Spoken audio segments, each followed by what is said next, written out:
Are you destined for mediocrity?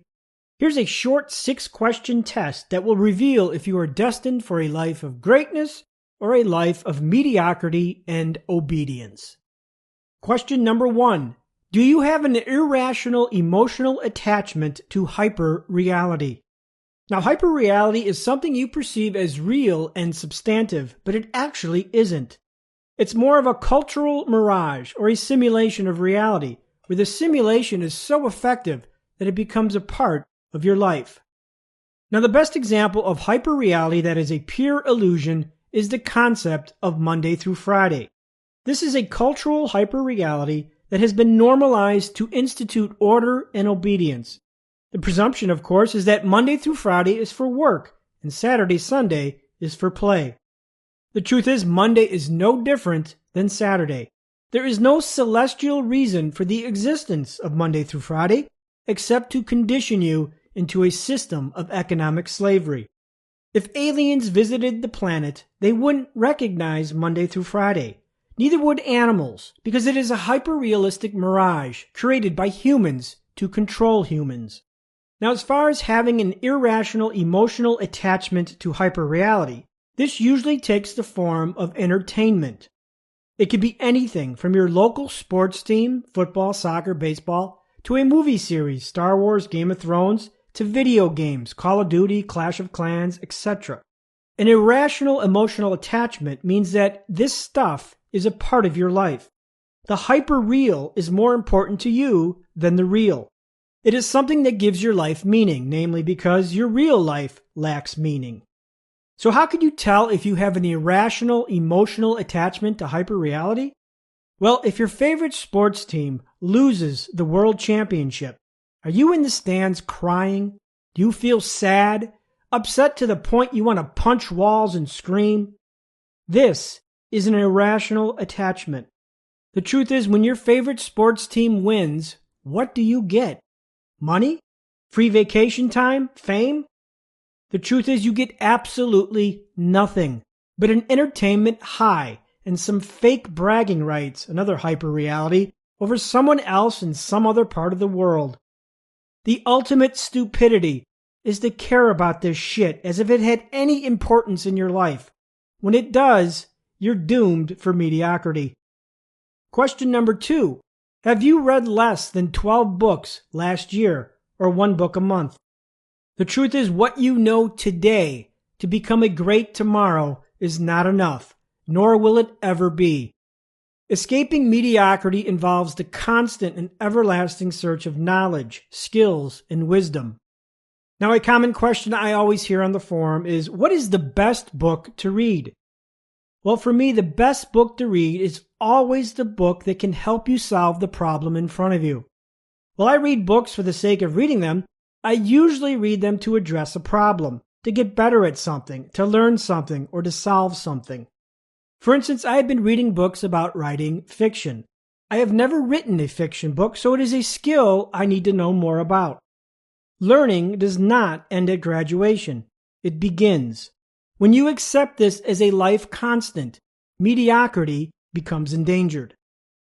Question number 3. Do you harbor a fixed mindset over a growth mindset? A fixed mindset is a loser mediocrity orientation. It basically means that you feel your chances of success in life reside in either luck or talent. Common whines of fixed mindset losers are, I don't know how to do that. I'm not good at that. That's not my thing. Or that's not my passion. Or it's just too hard. The truth is, you can learn to do or be anything, not requiring physical attributes. Obviously, you can never learn how to be an NBA basketball player if you're only 6 feet tall, but everything else in life is fair game. Talent is earned, not gifted. While talent might get you on the field, the touchdowns are earned through hard work, process, and a relentless pursuit of growth and self-discovery, only found through a growth mindset.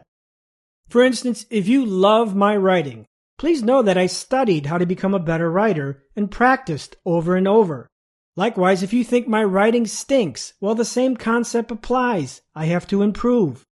The only question that is relevant to me is, am I better today than I was yesterday? And another example is, take a look at some of my earlier YouTube videos. They're pretty bad, but they improve over time. This is a growth mindset. Question number 4. Have you burdened yourself with responsibilities? The big threat to risk-taking is the yoke of self-imposed responsibilities. Such responsibilities can be your 6 figures in student loan debt for your art history degree. It could be your car payment, your mortgage, your 10 kids that you decided to have when you were 25 years old.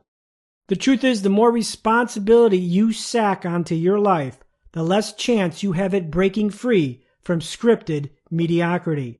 Sacrificing your Monday through Friday for the paycheck of Saturday and Sunday becomes a given. Question number 5. Are the mathematical variables in your life also mediocre? Mediocre math delivers mediocre results. Every one of us carries with us a self-created mathematical equation that determines how we create wealth.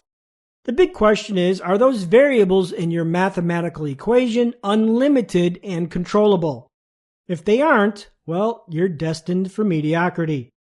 For a more detailed explanation of this test, please review the previous video entitled, If Any Video Can Make You Insanely Rich, You've Just Found It. And finally, question number 6. Do you lack a solid meaning and purpose? A meaning and purpose is the reasons why you do something.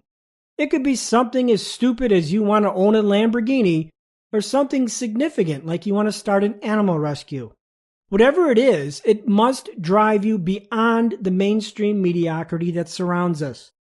That means your meaning and purpose is so strong that you are willing to do whatever it takes, from turning off the propaganda at CNN or Fox News, to reading books, to growing personally by doing what you hate versus doing what you love, to postponing big responsibilities before you need to.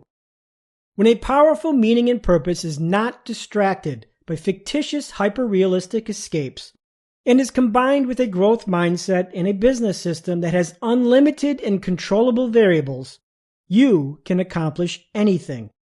Now, if you answered no to all 6 questions above, congratulations. You probably won't be mediocrity's next victim and will lead an exciting and inspiring life.